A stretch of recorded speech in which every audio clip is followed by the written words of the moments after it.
Ang kwento ni Tomby.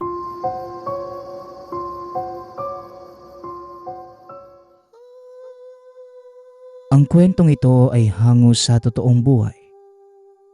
Mula ito sa isa nating tagapakinig. Naitago na lang natin sa pangalang Hugo. Taong 1987. Probinsya ng Iloilo.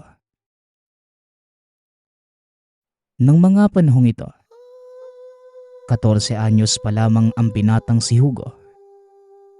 Dahil pala kaibigan at mahilig pumunta kung saan-saan, hindi mo ito halos makikita sa sariling tahanan. Nasanay na lang din ang mga magulang dahil hindi na kayang maabisuhan ng anak.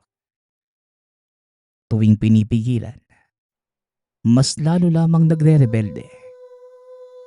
Kaya naman hinayaan na lamang ito lalo pat kahit papano. Umuuwi naman sa tamang oras. 5 silang magbabarkada sa grupo. Isa na dito si Gibo, ang matalik na kaibigan ni Hugo. Simula pagkabata, ito na ang kasama sa anumang ganap sa buhay. Kilala naman sila ng mga magulang ng isa't isa. Kaya madali na lamang pasamahin si Hugo kapag ito ang nagpaalam. Halos anak na rin ang pakikitungo ng pamilya ni Gibo kay Hugo. Bukod sa magkaedad, parehong-pareho din ang pag-uugali ng dalawa.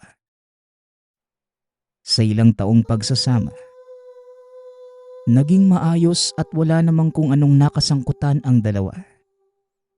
Sa katunayan, sa gubat lamang sila palagi ang pumupunta para maglaro o maghanap ng iba't ibang klase ng mga insekto. Iniipon ang mga nahuhuli. Sa tahanan ni Hugo, gumawa ito ng isang kahong gawa sa salamin para pag-ipunan ng mga insekto. Wala naman naging problema sa mga magulang ni Hugo. Lalo pat mahilig rin ang mga ito sa iba't ibang uri ng mga hayop. Isang araw 5:00 ng hapon, nagyaya ang binata na pumunta ng bundok para kumuha ng gagamba. Sa probinsya, isa na sa mga nakagawian para madaling makakuha ng mga gagamba o iba pang insekto. Pumunta ng gabi dahil sa mga oras na yon ay mas madaling makahanap. Kaagad namang sumang-ayon ang buong barkada. Kaya naman 6:30 pa lamang ay nasa bundok na ang grupo. Pagkarating sa lugar, nagmadali silang naghiwa-hiwalay para mas maraming mahuli. 9 na lalagyan ang dala ni Hugo. At balak niyang punuin ang mga yon para mas dumami pa ang alaga sa tahanan. Makalipas ang kalahating oras ay tinawag na nito ang mga kaibigan. Paglabas ng mga barkada ng binata, napansin ni Hugo na wala pa si Gibo. Kaya naman, nilibot ng binata ang buong lugar para mahanap ang kaibigan. Ngunit hindi ito basta-basta makita. Kaya humingi na ng tulong sa mga kaibigan. Sa halos 1 oras na paghahanap, hindi nila nasilayan ni Anino ni Gibo. Maging si Hugo ay nababahala na rin dahil malalim na ang gabi.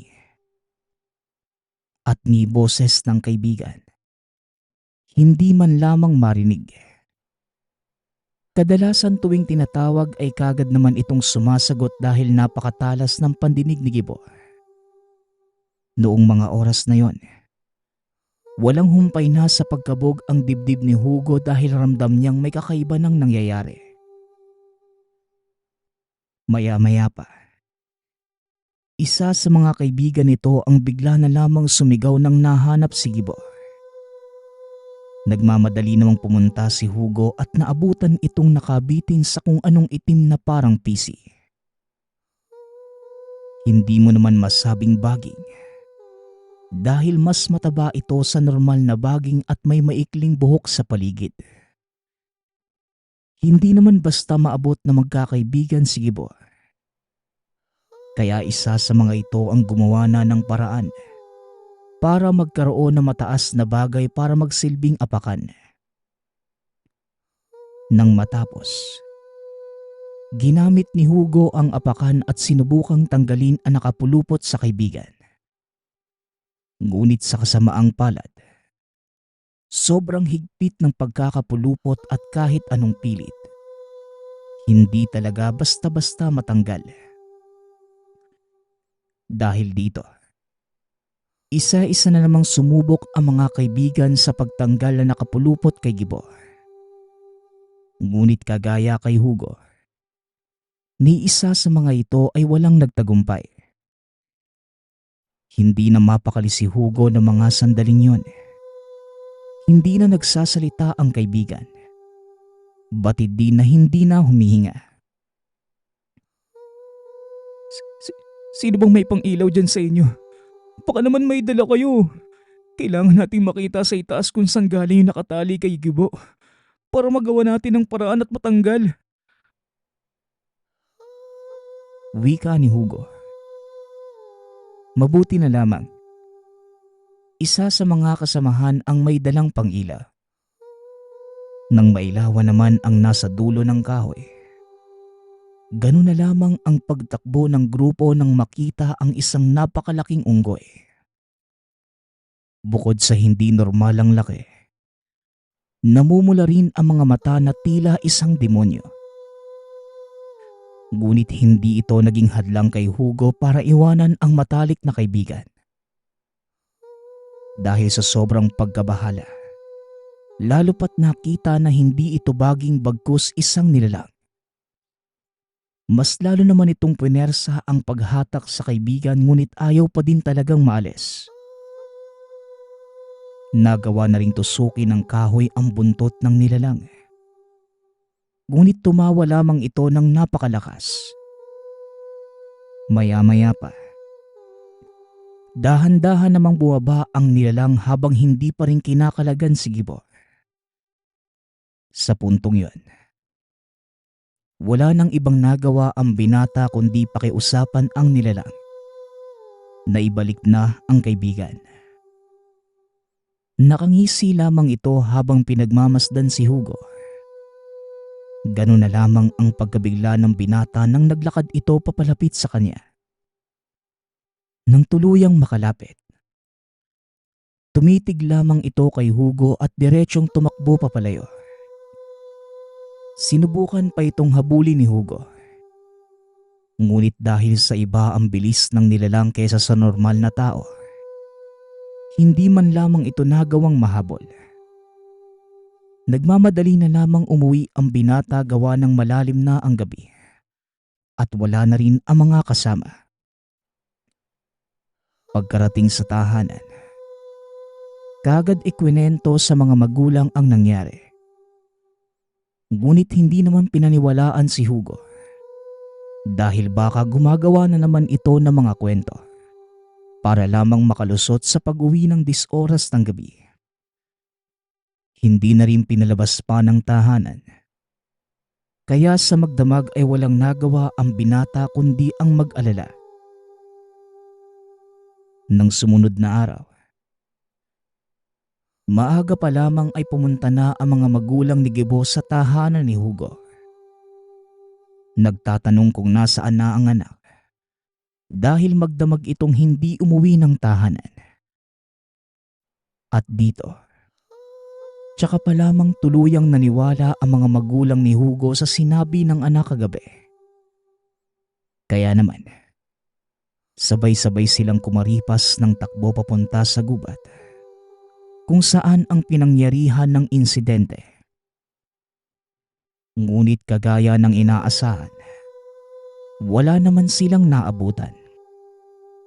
Tanging ang naiwan na lamang ay tsinelas ni Gibo. Halos mahimatay na rin ang ina ng kaibigan dahil sa kakaiyak. Kaya naman hindi na nag-atubili pang pumunta si Hugo sa isang albularyo. Hindi man lubos na maipaliwanag ngunit ng mga oras na yon, bigla na lamang pumasok sa isipan na magtawag ng isang manggagamot. Dahil alam naman ng binata kung saan ito hahanapin, nagmadali na ito sa pagbaba.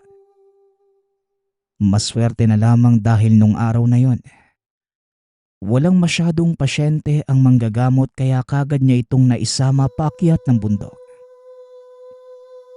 Nang nasa tapat na ng puno, napatras na lamang ang manggagamot dahil sa napakalakas na enerhiyang nagmumula dito. Isang amumongo ang nakatira sa lugar na ito.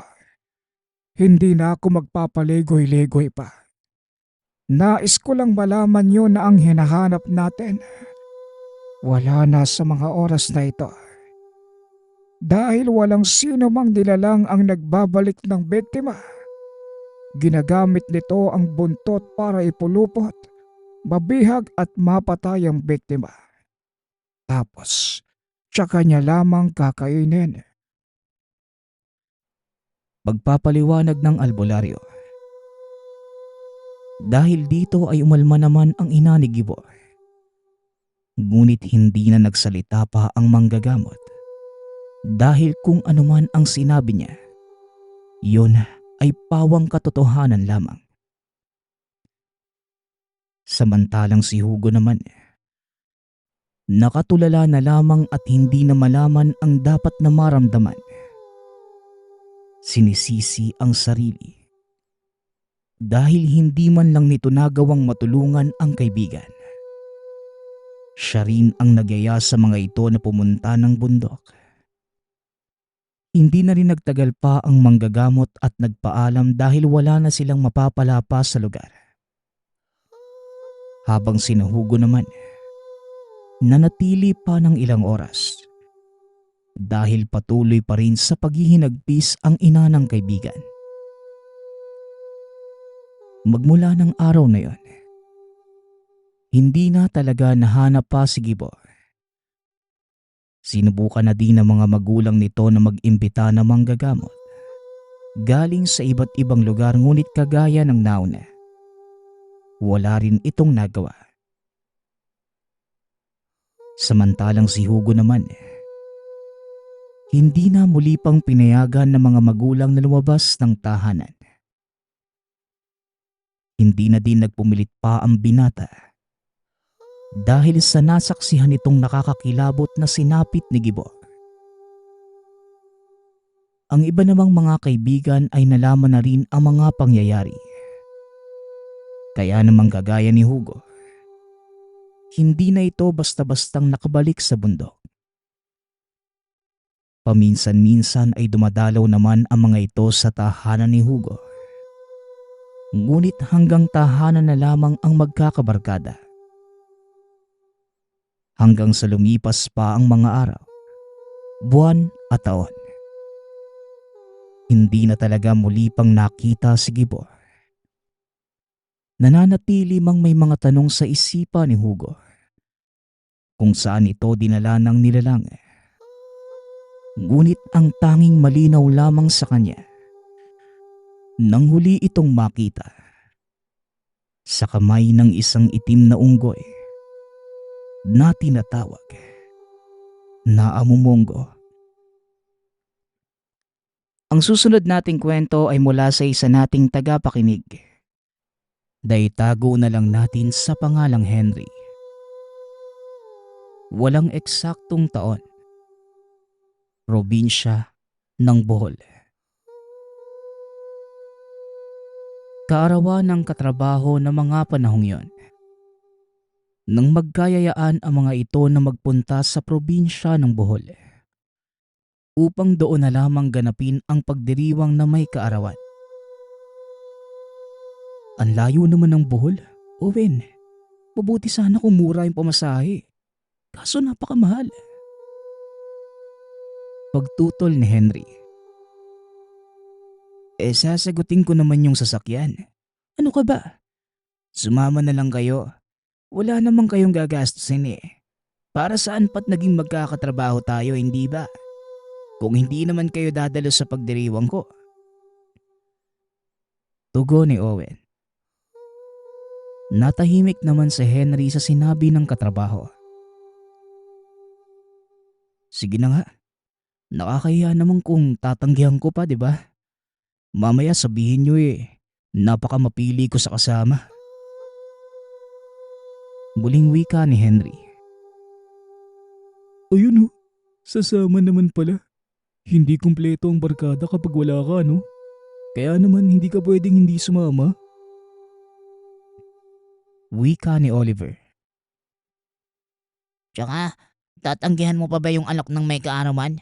Nako, masama yun. Minsan naman mag-enjoy at mag-relax ka sa buhay. Hindi yung puro katrabaho. Kaya napagkakamalang kang matanda eh. Wika ng isa pa sa mga kasamahan na si James. Uy, grabe ka naman sa akin. Nakakasakit ka ng damdamin ha. Tugon ni Henry. Nagtawa na naman ang magkakaibigan dahil sa sinabi nito. Mukha kang bakla dyan pare. Huwag kang gumanyan. Pero kailan ba ang alis natin? Tsaka anong oras? Saan tayo magkikita-kita? Tanong ni Oliver. Basta maganda na kayo para mamaya. Susunduin ko na lang kayo tapos doon muna tayo sa bahay matutulog. Mahirap kasing bumiyahe ng gabi. Delikado ang daan. Tugon ni Owen. Napatango naman ang magkakaibigan. Okay, sige. Mamaya diretso na ako sa bahay ni Oliver. Tapos sabay na kaming pupunta sa bahay ni Henry. Para sabay-sabay mo na kaming susunduin. Total, malapit lang naman yung bahay ni Henry sa inyo eh. Wika ni James. Oo nga, mas maganda yun. Para naman hindi na malayuan itong si Owen sa pagsundo sa atin. Nakakahiya nga eh. Ang mahal pa naman ng gas. Wika ni Henry. O sige, magdadala pa ba kami ng ekstrang pagkain? Alam mo na, baka mamaya kanya-kanya pala yung bayad natin. Para alam lang namin. Tanong ni James. Naku, wala kayong ibang dadalhin kundi gamit nyo lang. Tsaka piyesta din sa baryo namin. Kaya mag-i-enjoy talaga kayo doon. Wika ni Owen. Naku, mukhang mapapalaban tayo ng kain doon ah. Di ako kakain na marami. Para naman sulit yung biyahe natin. Wika ni Oliver. Nagtawa na naman ang mga ito dahil sa sinabi ng binata.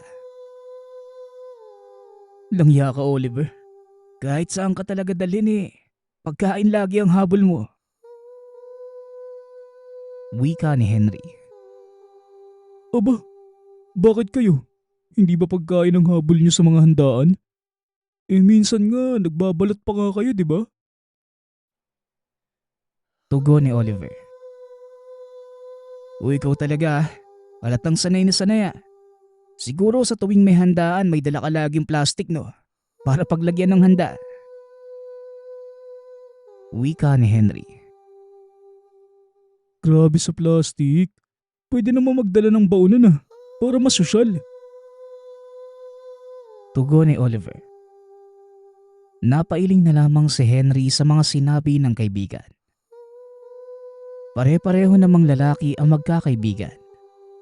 Ngunit sadyang kwela at kengkoy itong si Oliver. Kaya naman madalas mapagkamalan itong binabae ng mga tao. Ay nako, napadpad na kung saan-saan ang usapan niyo. Magsiuwi na nga kayo nang sa ganun maihanda niyo na yung mga gamit ninyo. Wika ni Owen. Kaagad namang nagpaalam ang mga ito sa isa't isa. Hanggang sa tuluyang makauwi. Kaagad namang naghanda si Henry. Nakita nito ang buntot pagi na matagal nang pinangangalagaan ng yumaong lolo. Hindi alam ni Henry ng mga oras na yon. Naisipan lamang ng binata na dalhin yon. Makalipas ang ilang oras, dumating na sila Oliver at James sa tahanan ng binata. Ang bilis niyo naman yata. Excited kayo, no? Hindi halata eh. Wika ni Henry. Aba oo naman, buhol yun eh. Kaya malamang, hindi talaga kami makakapaghintay. Tugon ni James. Tsaka mukhang masaya doon eh. Base sa mga kwento ni Owen, parang nakakatuwa. Hamakin mo, pesta pa sa baryo nila, di madaming pagkain. Dagdag ni Oliver. Masayang masaya ka talaga kapag usapang pagkain, no? Kaya napakalusog mo eh. Teka, parang ang dami mo naman yatang dalang gamit, Henry. Wika ni James. Puro damit lang yan eh. Alam niyo naman na pawisin ako eh. Tsaka ayoko nang may amoy. Kaya magastos ako sa damit. Kaya yan, madami na akong dinala. Tugon ni Henry. Napangiti na lang ang dalawa sa sinabi nito. Ilang sandali pa dumating na ang sundo nila. Hinatid sila sa bahay ni Owen na saksakan ng laki. Pagkarating sa tahanan, kagad sinalubong ang mga ito ni Owen. O pasok kayo. Nakahanda na ang hapunan. Maaga tayong aalis bukas ha, para iwas sa traffic. Wika ni Owen. Grabe ka pare, ang laki pala ng bahay mo. Hindi ko akalain na malamansyon pala yung tahanan nyo. Mayaman naman pala kayo eh. Bakit nagtatrabaho ka pa? Tanong ni Oliver. Ayoko kasing umasa sa pera ng mga magulang ko. Masarap kayang kumita ng sariling pera.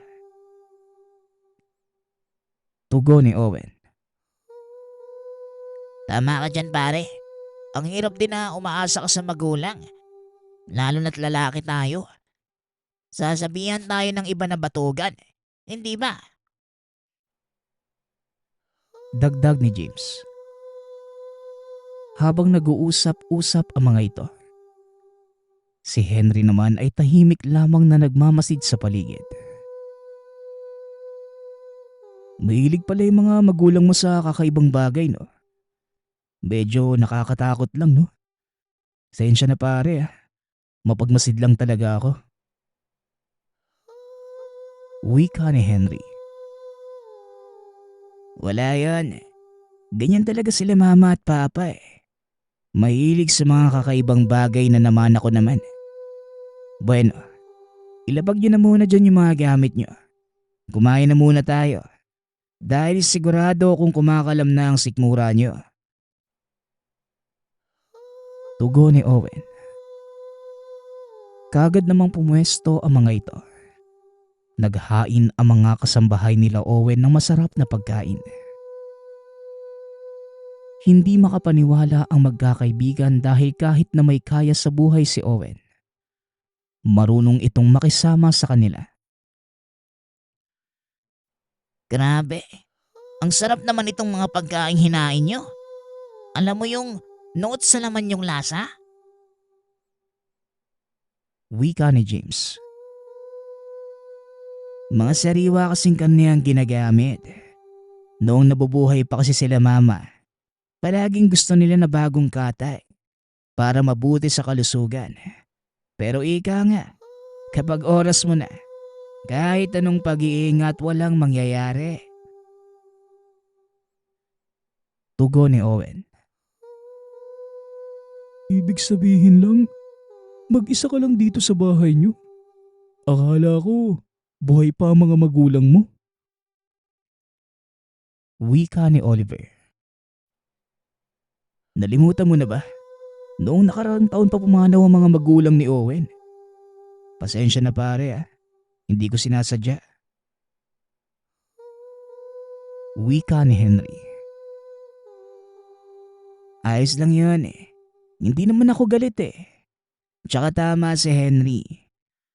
Nakaraang taon pa namatay sila mama at papa sa isang malagim na trahedya. Marami silang lupa at ari-ari ang naiwan sa akin.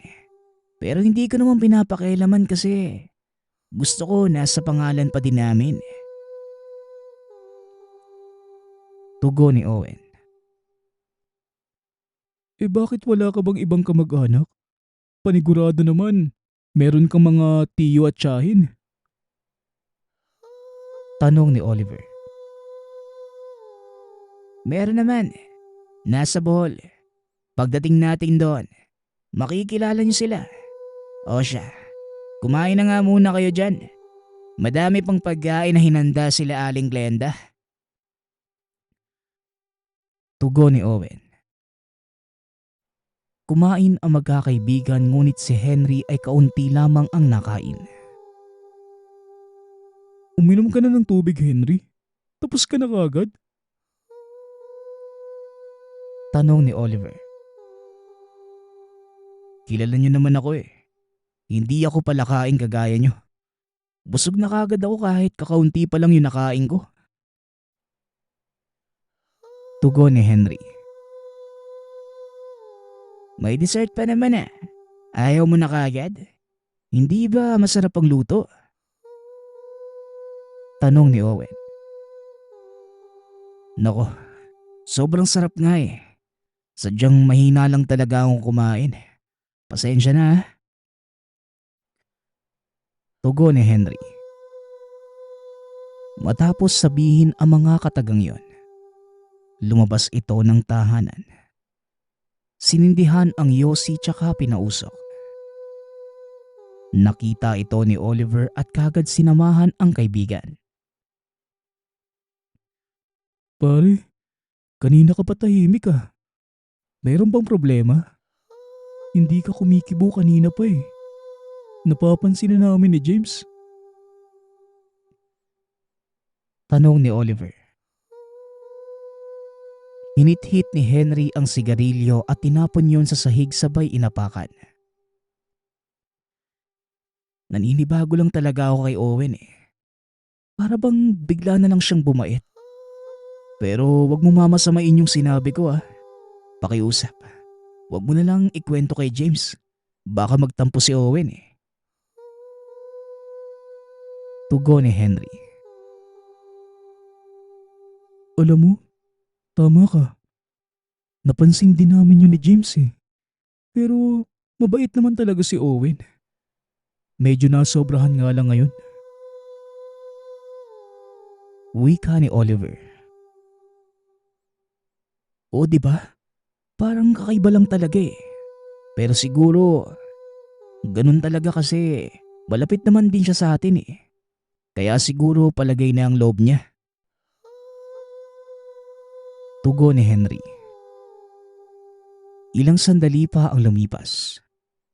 Dumating na din si James kasama si Owen.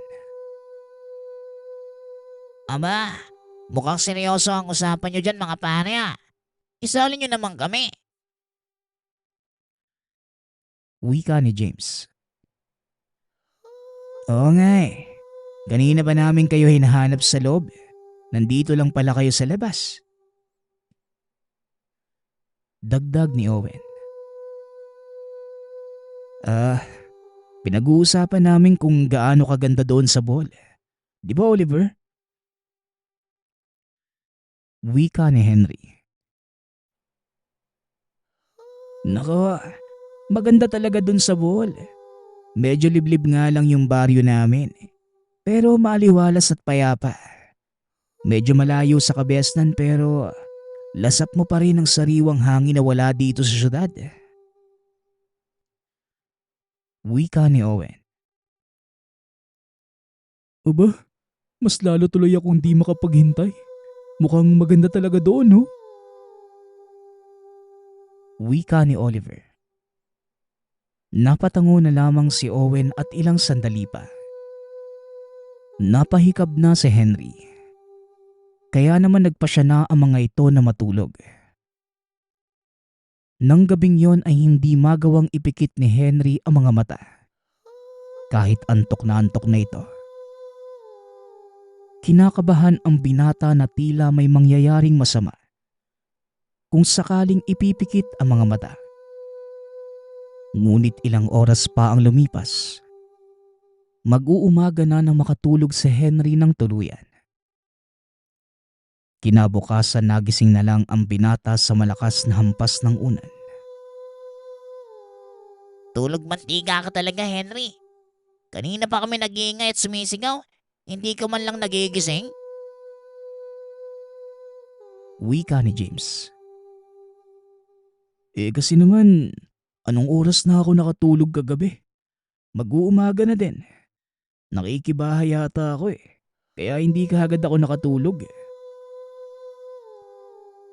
Tugon ni Henry. Nakikibahay? Ang tanda mo na, Henry. Ganyan ka pa din? Sa bagay, may mga ganun talaga. Hindi makatulog kapag nasa ibang bahay. Wika ni Oliver. Tara na sa baba. Magagahan na muna tayo na makaalis tayo kaagad. Mahirap na kapag tinanghali tayo. Matatraffic tayo. Wika ni Owen. Dali-dali namang bumaba ang mga ito at sabay-sabay na nag-agahan. Matapos kumain, naghanda na ang mga ito at bumiyahe papunta sa Bohol. Mahaba-haba din ang binahe ng mga ito. Nagroro lamang sila papunta sa Bohol hanggang sa tuluyang makarating sa baryo nila Owen. Namangha naman ang magkakaibigan sa ganda ng lugar. Grabe, nakakamangha. Napakalamig din dito kumpara sa Maynila. Nakakatuwa yung mga tanawin. Napakalamig sa mata. Wika ni Oliver. Dali-dali namang sumang-ayon ang magkakaibigan. Matapos yon ay dumiretso na sa kubong tutuluyan ang mga ito. Kagad nilibot ni Owen ang mga kaibigan sa baryo. Ipinakilala ang mga ito sa mga kaanak. Tuwang-tuwa naman ang magkakaibigan dahil naaaliw sila sa mainit na pagtanggap sa kanila sa baryo. Bukas piyesta na dito sa bahay. Tapos ngayon kaarawan ko. Nag-ihaw ng baboy sila Tiyo. Kaya naman may lechon mamaya. Bukod doon, syempre magiinuman din tayo. Wika ni Owen. Naku, pagkaing masarap yan. Pero inuman, mukhang pas ako dyan pare. Alam niyo naman na hindi ako umiinom Tugon ni Oliver. Siyempre, pas ka talaga sa alak. Kasi, ayaw mong isuka yung mga kinain mo. Pangaasar ni James. Basta ako, sakto lang Iinom ako ng konti at kakain ang kaya ko lang. Ayoko namang makaperwisyo ko dito, no? Kaya kayong dalawa maghinay-hinay kayo May piyesta pa bukas. Pagpapaalala ni Henry. Ayos lang yan Hayaan mo sila, Henry. I-enjoy lang nila ang pagkain at inumin. Libre naman ang lahat ng yun Wala kayong babayaran kahit 5. Magpakabusog at magpakalasing lang kayo. Hanggat sa gusto nyo. Tugon ni Owen. Tuwang-tuwa ang dalawang kaibigan. Habang si Henry naman, kinakabahan ng mga oras na yon. Parang hindi ito mapakali sa mga mangyayari. Ilang sandali pa ang lumipas ay tinawag na sila Henry sa malaking piging.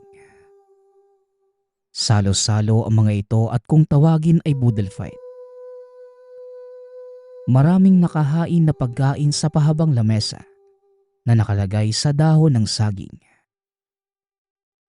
Nang mga oras na yon, bahagyang nawala sa isipan ni Henry ang mga agam-agam. Nakisalo ito sa mga tao at maging ang mga kaibigan. Tuwang-tuwa naman sila James. dahil yon ang unang beses na naranasan nila ang ganong bagay. Matapos kumain ay nagsayawan ang mga ito. Sumayaw ka naman, Henry. Tignan mo si Oliver, oh. Kahit parehong kaliwang pa, sumasayaw pa din. Wika ni James. Naku, huwag nyo na nga ako idamay dyan. Mukha akong kawayan na hinangin kung sumayaw, no? Tugon ni Henry. Ako din naman ganun ah. Ang KJ mo talaga pare. Tara na, sumayo ka na dito. Samahan mo na kami oh. Wika ni Oliver. Sabay hila kay Henry patayo. Wala nang nagawa pa si Henry kundi sumayaw kasama ng mga kaibigan. Nagkasiyahan ang mga ito hanggang sa nilabas na ang mga alak. Nag-inuman ang mga magkakaibigan. Habang si Henry naman, nagpanggap ito na lasing kaya naman nakabalik kagad sa kubong tutulugan. Samantalang si James at Oliver, kapwa may tama na din ng alak. Makalipas ang ilang sandali ay umuwi na rin ito sa tahanang tutulugan. Mabilis naman nakatulog ang mga ito. Samantalang si Henry naman, inilagay ang buntot page sa ilalim ng unan. Sa kalagitnaan na mahimbing na tulog ng magkakaibigan. Bigla na lamang nagising si Henry dahil sa kakaibang ingay. Napabangon ang binata at lumabas ng kubo para tignan kung saan ang gagaling ang ingay. Hanggang sa nakakita ito ng isang babae. Binata, umalis na kayo dito bago pa mahuli ang lahat. Tumakas na kayo kung ayaw niyo maging handa sa piyesta ng mga aswang. Wika ng babae. Nanlaki ang mga mata ni Henry sa sinabi nito. Ngunit bigla na lamang dumating si Owen. Naku pare, huwag kang makikinig dyan kay Mariposa. Baliw yan eh. May kulang-kulang sa pag-iisip. Wika ni Owen.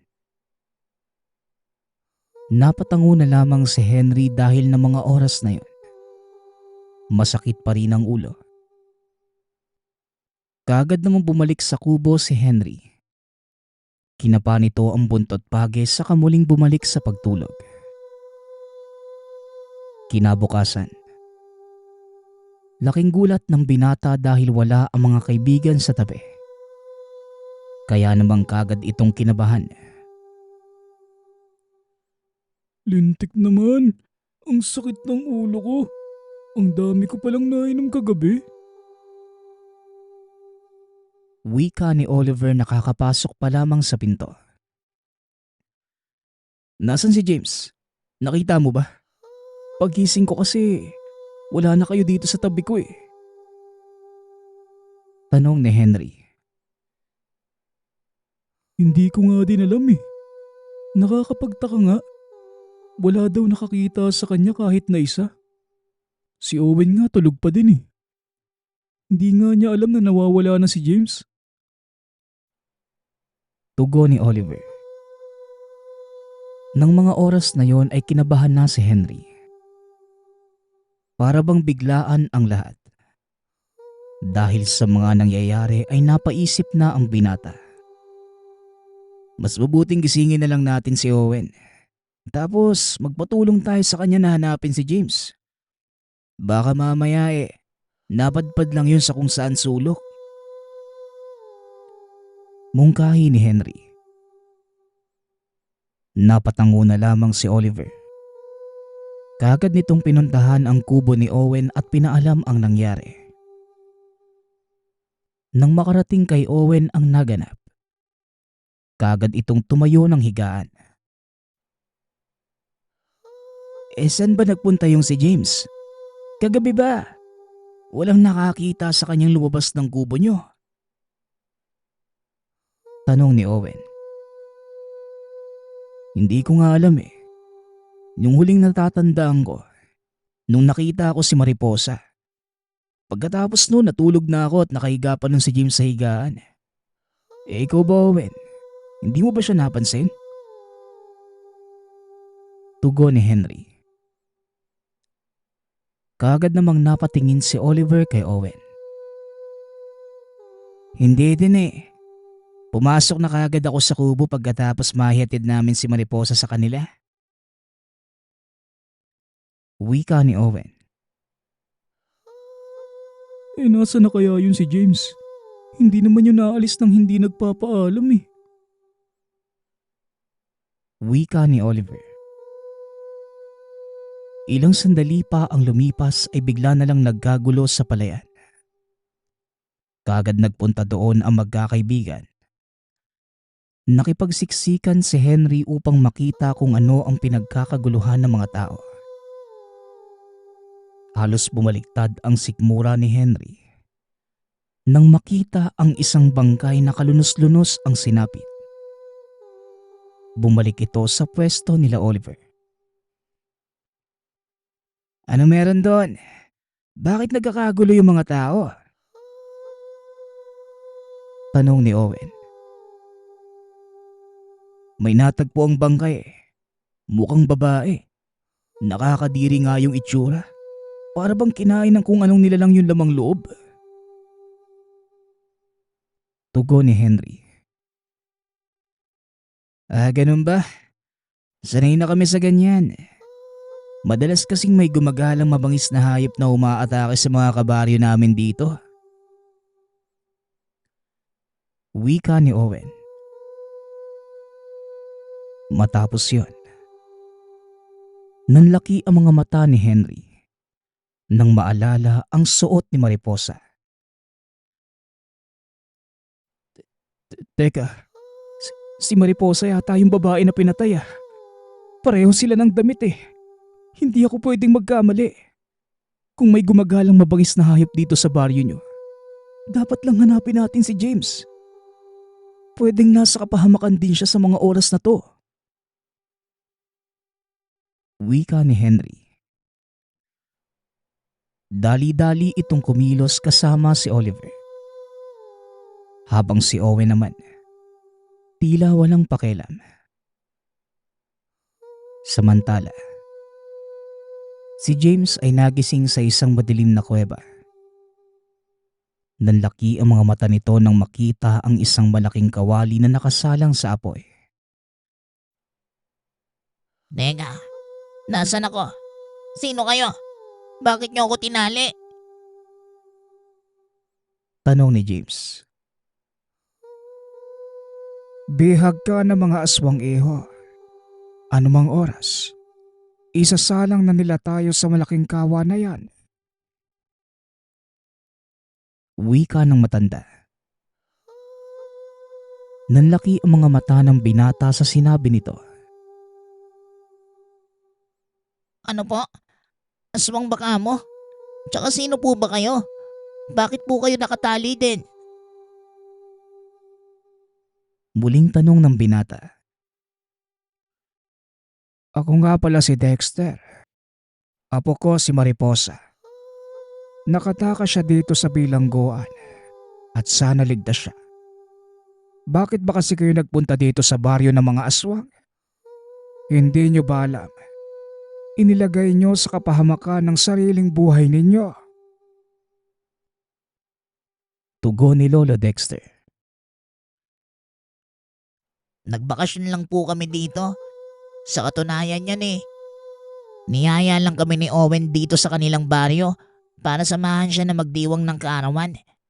Hindi namin alam na baryo pala ng aswang ang lugar na to. Wika ni James. Si Owen baka mo. Nako, siya ang apo ng supremo dito sa baryong ito. Isang pagkakamali na nagtiwala kayo sa kanya. Wika ni Lolo Dexter. Ilang sandali pa ang lumipas. Habang nag-uusap ang dalawa, Narinig naman ni James ang boses nila Oliver. Boses yun nila Oliver ah. Tulong! Tulungan niyo ako! Sigaw ni James. Kaagad namang narinig nila Henry ang sigaw nito. Kaya dali-daling pumasok sa kuweba ang magkaibigan. Dito nila nakita si James na nakatali kasama si Lolo Dexter. Anong nangyari sa inyo? Bakit kayo nakatali? Tsaka, bakit may malaking kawa dyan sa tabi nyo? Nagtatakang tanong ni Oliver. Nakita niyo ba ang apo ko? Si Mariposa. Pakiusap. Lumayo na kayo. Isama niyo na lang siya. Delikado ang buhay niyo dito. Pagmamakaawa ni Lolo Dexter. Pasensya na po sa sasabihin ko, Lolo. Pero patay na po si Mariposa. Teka, kakalasin po namin yung tali nyo. Huwag po kayo malikot. Tugon ni Henry. Nang mga oras na yon, bitbit ng binata ang buntot page. Mabilis namang nakalas na mga ito ang tali sa mga bihag ngunit bigla na lang dumating si Owen. Aba, magaling. Kayo na mismo ang pumasok sa patibong. Nga pala, panigurado alam nyo na ang tunay kong pagkatao. Ngayong gabi ang inyong kamatayan. Dahil bukas ng umaga, kayo ang magiging handa sa piyesta. Wika ni Owen habang nakangiti ng nakakaloko. Hindi makapaniwala ang magkakaibigan sa sinabi ng binata. Bakit mo nagawa to? Ano bang ginawa namin sa'yo? May nagawa ba kaming kasalanan para ganituhin mo kami? Tanong ni Henry. Kasalanan? Wala naman. Sadyang masyado lang kayong uto-uto. Hindi ko alam kung bakit paniwalang paniwala kayo sa akin. Tugon ni Owen. Talaga, Owen? Akala ko ba kaibigan ka namin? Pero hindi pala. Tama nga yung hinala ko noong una pa lang eh. Iba na talaga yung kutob ko sa'yo. Muling wika ng binata. Ang dami mo namang satsat, Henry. Gumilos na kayo. Patayin ang mga yan. Hindi na dapat patagalin pa ang buhay nila. Utos ni Owen. Dali-dali namang kumilos ang mga aswang. Ngunit kagad nilabas ni Henry ang buntot page na kanina pa tinatago. Nanlaki ang mga mata ni Owen nang makita ang hawak ng binata. Akala niyo ba hindi ako handa? Mabuti na lang at dinala ko ang buntot page ni Lolo. Hindi nga ako nagkamali. Dahil magagamit ko pala to. Wika ni Henry. Iwinasiwas ng binata ang hawak na buntot page. Kaagad namang dumampot sila Oliver na magagamit na armas. Sumugod ang mga aswang kila Henry. Ngunit hindi hinayaan ng mga ito na makain sila. Kahit sugatan na ang magkakaibigan, patuloy lamang sa pakikipaglaban ang mga ito. Mga iho, tumakas na kayo. Ako na ang bahala dito. Ibigay mo sa akin ang buntot pagi na yan. Lumayo na kayo. Wika ni Lolo Dexter.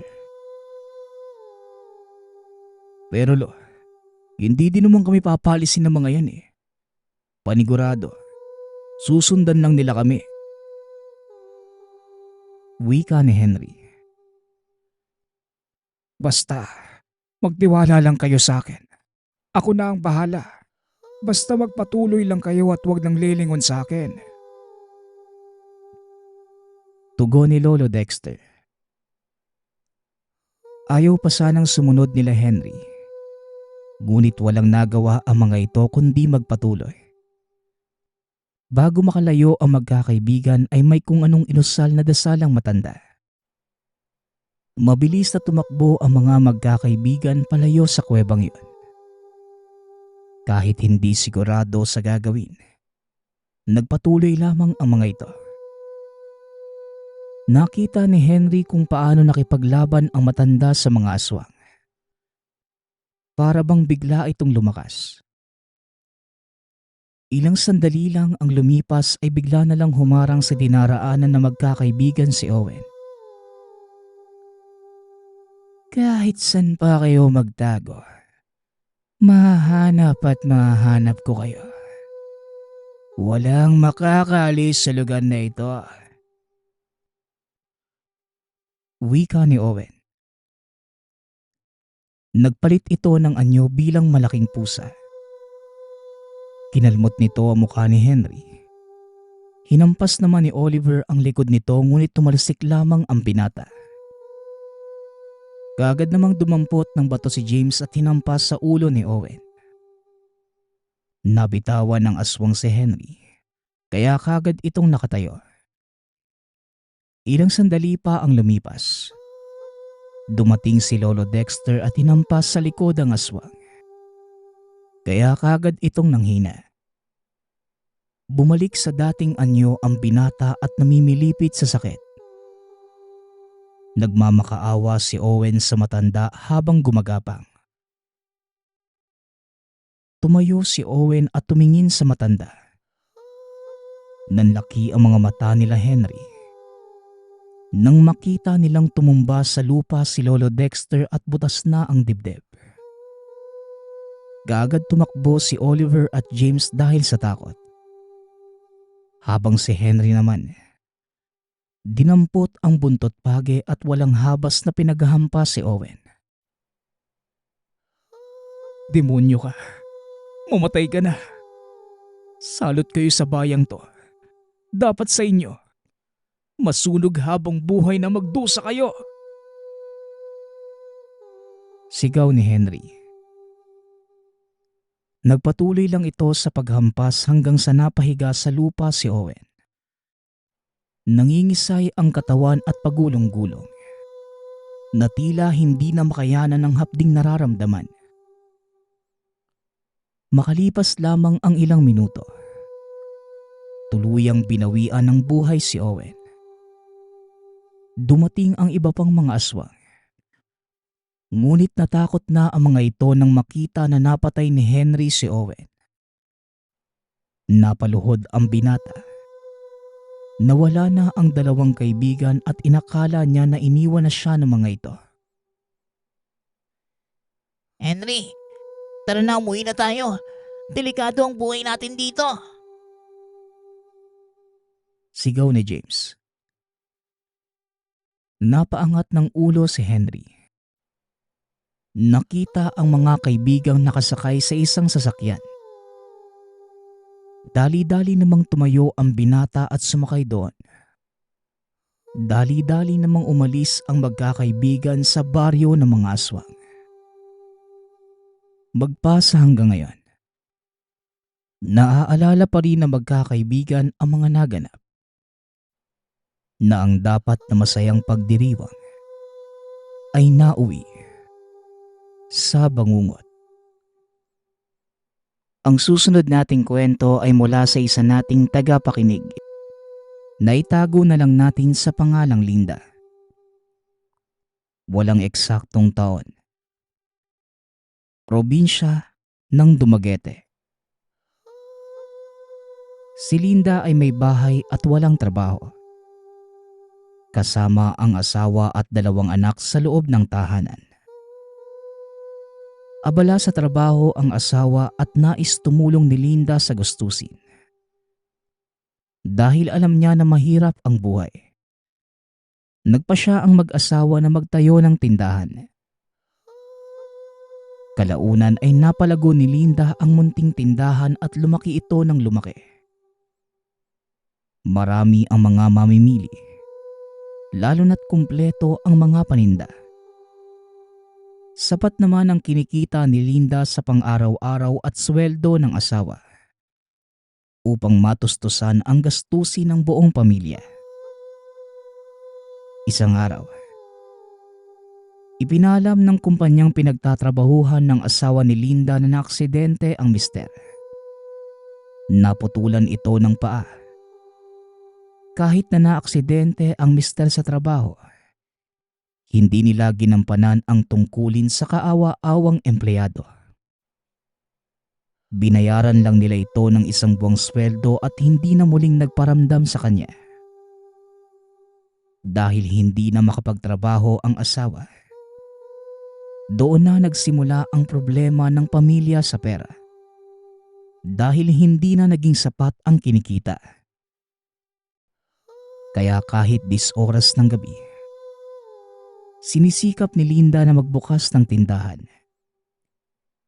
Sinubukan din niya na magdagdag ng mga paninda ngunit kalaunan, naubos pa rin ang lahat ng ipon nilang mag-asawa. Bagamat nakakapagod, tinataga na lamang ni Linda ang loob. Mahal niya ang pamilya at kahit paralisado na ang asawa, nakikita pa rin naman niya na nagsusumikap ito. Hindi biro ang mawala ng parte ng katawan, lalo na't nabago nito ang pamumuhay ng pamilya. Kaya naman ayaw nang dumagdag pa ni Linda sa problema ng asawa. Isang gabi, naiwang gising si Linda na nagbabantay ng tindahan. Tulog na ang pamilya ng mga sandaling yon. Napakatahimik at tila inaantok na ito. Hindi niya namalayan ang paligid at nagising na lamang sa tawag ng mamimili. Isa itong matandang babae. Kaagad niyang tinanong kung ano ang bibilhin na matanda. Ngunit meron itong binibenta. Napangiti ng mahina si Linda dahil ayaw niya maging bastos. Ngunit sinabi niya na hindi siya interesado sa ibebenta ng matanda lalo na't gipit din siya. Sa hindi malamang dahilan, binili pa rin ni Linda ang paninda ng matanda. Nagulat na lamang siya na nagpasalamat ito sa kanya at umalis. Bit-bit ang supot na naglalaman ng paninda ng matanda. Anong nangyari? Wika ni Linda sa sarili habang nagtataka. Tila napapikit lamang siya at hindi niya na alam kung ano ang nangyari. Baka sobrang pagod lang talaga ako. Muling wika sa sarili. Dahil hawak-hawak pa rin ang supot, inalam niya kung ano ang laman. Nakita niya na pagkain ito. Pinasok na lamang ni Linda ang nabili at nagsara na ng tindahan. Binilang niya ang pera at nagtataka dahil wala namang nabawas sa kita. Dahil tulog na ang pamilya, naisipan ni Linda na kainin na lamang ito.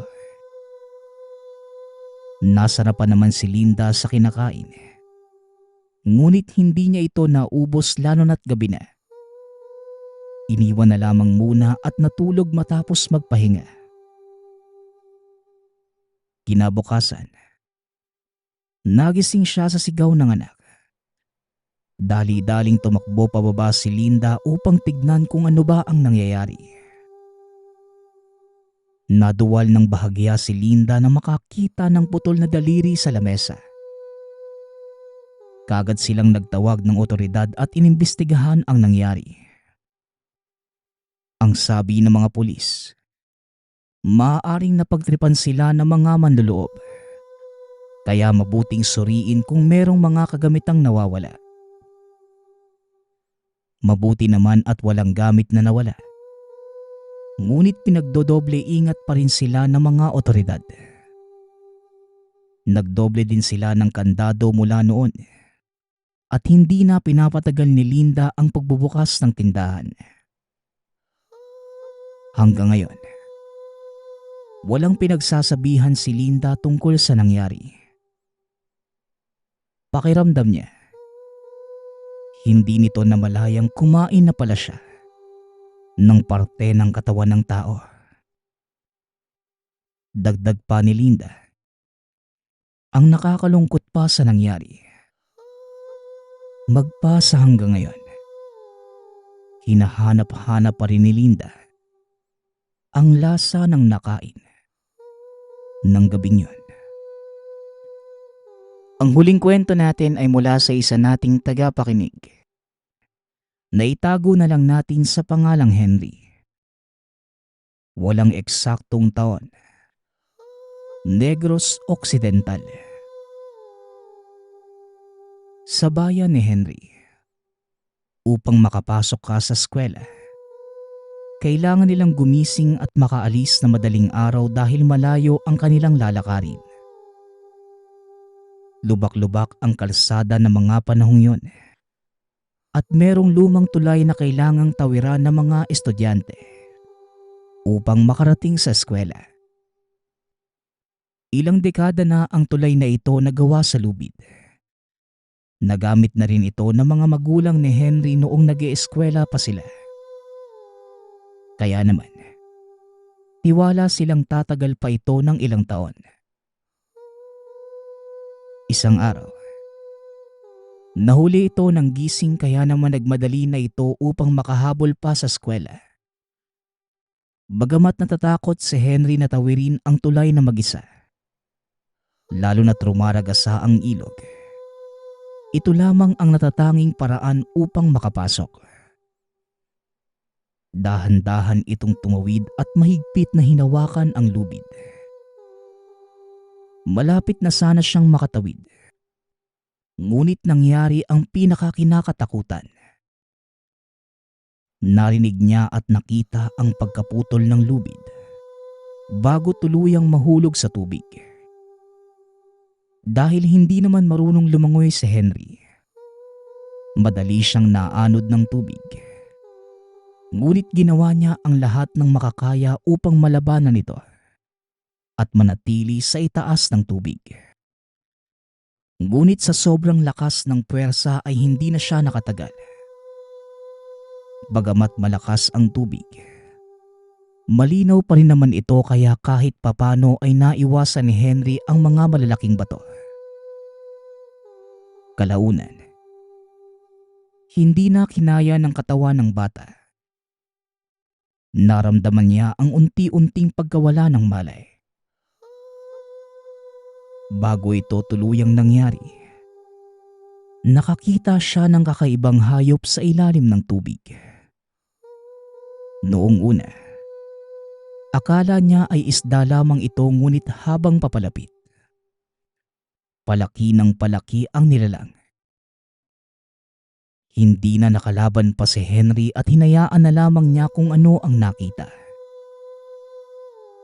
Makalipas ang ilang oras, nagising si Henry. Malaki ang pasasalamat sa Panginoon na nasalba pa ang buhay. Nakita niya ang ama sa gilid na hinihingal.